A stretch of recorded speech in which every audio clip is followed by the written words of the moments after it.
ఓం నమ శివాయ. ఓం శక్తి. ఈరోజు వీడియోలో శివపురాణంలోని అత్యంత జ్ఞానవంతమైన ఘట్టం పార్వతి పరమేశ్వర సంవాదం గురించి తెలుసుకుందాం. హిమవంతుడు పార్వతిని సేవకు అనుమతించమని అడిగినప్పుడు శివుడు మొదట నిరాకరిస్తాడు. నేను యోగిని, మాయకు అనగా స్త్రీకు దూరంగా ఉంటాను అని అంటాడు. అప్పుడు పార్వతీదేవి కల్పించుకొని శివుడితో మాట్లాడిన మాటలు సాక్షాత్తు వేదసారాంశమే. ఓ పరమేశ్వర, నువ్వు తపస్సు చేసుకోవడానికి ఒక ఆధారం కావాలి కదా, అది ప్రకృతే కదా, అది నేనే. నువ్వు మాట్లాడాలంటే శక్తి కావాలి, అది ప్రకృతే కదా, అది కూడా నేనే. అసలు శక్తి లేని శివుడు శవంతో సమానం కదా అని పార్వతి చేసిన వాదనకు శివుడు ఎలా స్పందించాడు?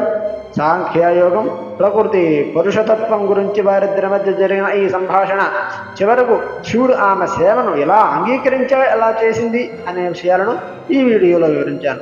తెలుసుకుందామా మరి? ఇప్పటి వరకు చూసిన ప్రతి ఒక్కరికి ధన్యవాదాలు. ఇలాంటి అద్భుతమైన వీడియోల కోసం ఇప్పుడు శివభక్తుడు ఛానల్ని సబ్స్క్రైబ్ చేసుకోండి.